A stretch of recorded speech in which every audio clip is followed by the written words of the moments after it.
500 or something. I'm the same guy. I preach the same way. I got the same skill set. The only difference was I followed my instincts. And let me show you what instincts do. Let me borrow sea turtles. Sea turtles are born in the sand.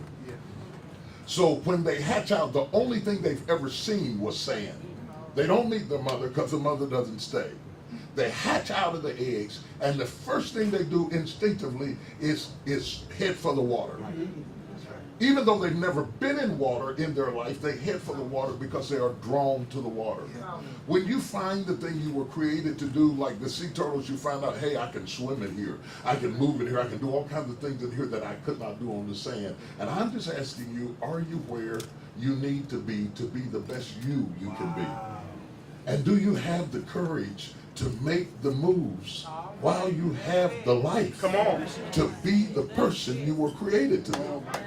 I didn't write the book to tell you what you ought to be or what you ought to do. I don't know. It's not about being rich, because I know rich people that are miserable. It's not about being famous. Trust me, being famous is not that good. Okay? It is not that good.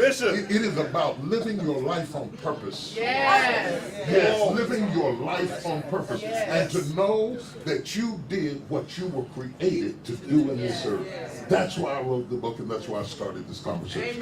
Listen, let me say this story. Give God a praise, God.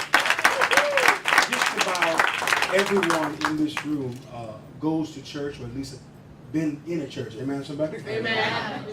A challenge that I have, I pastor a church in Aurora, Illinois. A challenge that I have often is church people tend to be detached from a certain level of reality.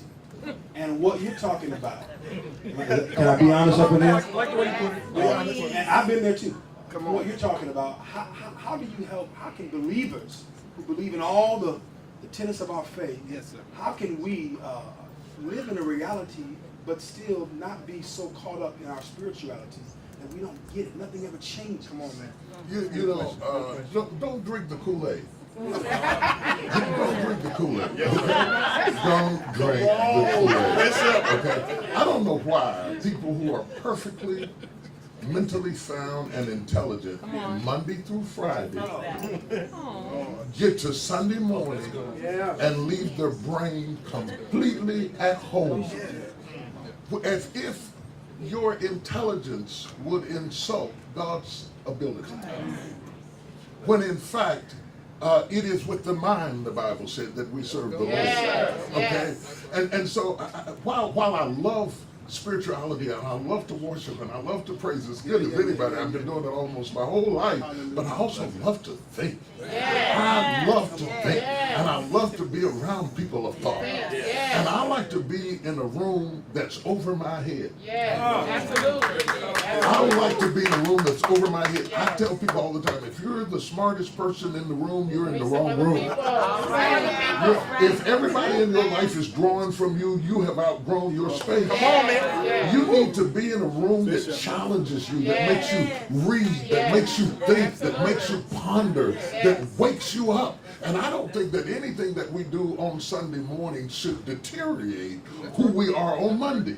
That's right. But because in many cases we were introduced to faith through a terrible history and a slavery, as it were, the brand of faith that we are drawn to is a brand of faith that anesthetizes our pain rather than empowers our purpose. I believe that your faith should be used to fuel your dreams, not to intoxicate your disappointment. Come on, man. And until we move beyond this anesthesia approach to faith. But look at when the storm came. Let's be theological with it. The storm came, and Peter is trying to get Jesus on across the sea on the boat, and the storm has broken out, and the ships are tossed to and fro in the sea. And Jesus responds to all of this by saying, Peter is hysterical, and he goes down there and he doubts his faith. He doubts the character of God. Carest thou not that we perish? Jesus wakes up out of his sleep and says, "Oh, ye of little faith." Lord have mercy. In other words, you had what it took to handle this. You had what it took to handle this. And then Jesus rises up and rises to the bow of the ship and says, "Peace, be still." And the winds and the waves cease. Jesus spoke peace on the outside because he had peace on the inside. You can only affect the outside to the degree that you have been affected on the inside. Years ago, I went back recently, not long ago, to see this house that I'm about to tell you about. It's the house that my wife and two of my kids lived in. If you go on Instagram, I put it on Instagram. It's down in there a few weeks ago, but you can see it. I went in the house. I was in that house, living in that house when I was 26 years old. I had tried to add an addition on the back of the house and ran out of money. The job I worked for had shut down. We had run out of benefits. I couldn't keep all the utilities on.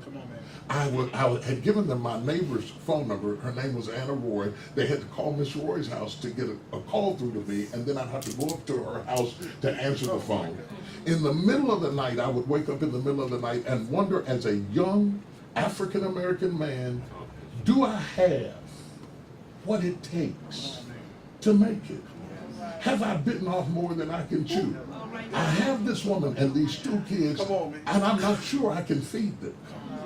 When I married her, I had a job. I thought I could handle it, but the bottom fell out the economy. I lost everything, and I doubted myself, and I worried. And while they were sleeping, I would climb out of the back window into a little room I was trying to build and ran out of money. Couldn't put a roof on it, and wondered, would I ever get it finished?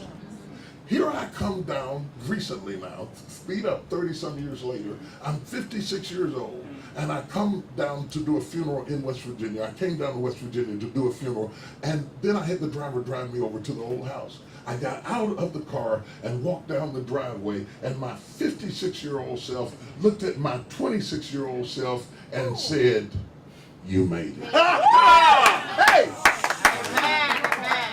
You made it. You did make it. You did make it. You did have it. It was in you. You came out of it. It was all right. See, at 26 years old, I walked through that house and I spoke to the house. Now, this is going to make you think I'm retarded. And so I hope if you bought a book, you already bought one before I said this. I was talking to the house. And I said to the house, "You're lying on me. I'm better than this. I know I am better than this. My outside may not show it, but on my inside, I am better than this. I may have to go through this right now, but this will not last, because I believe that what is in me will affect what is around me. That's instinct. Okay? I had nothing to validate it. I was broke. Nobody heard of me. Nobody wanted to hear me. Nobody would invite me. When they did ask me to speak, they were asking me to speak for pound cake and chicken. Okay? I mean, a half a pound cake with 2 pieces of chicken in a brown paper bag and some quarters rolled up on the side. No books, no tapes, no movies, no production company, no lights. No lights. In a cage of distress, pacing like a lion. Because down on the inside, I sensed that there was something beyond the bars.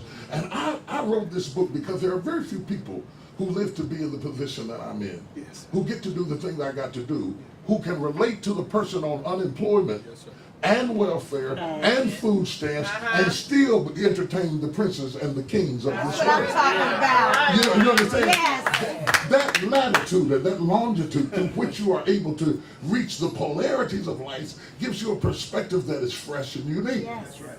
I wrote the book to say, dare to dream.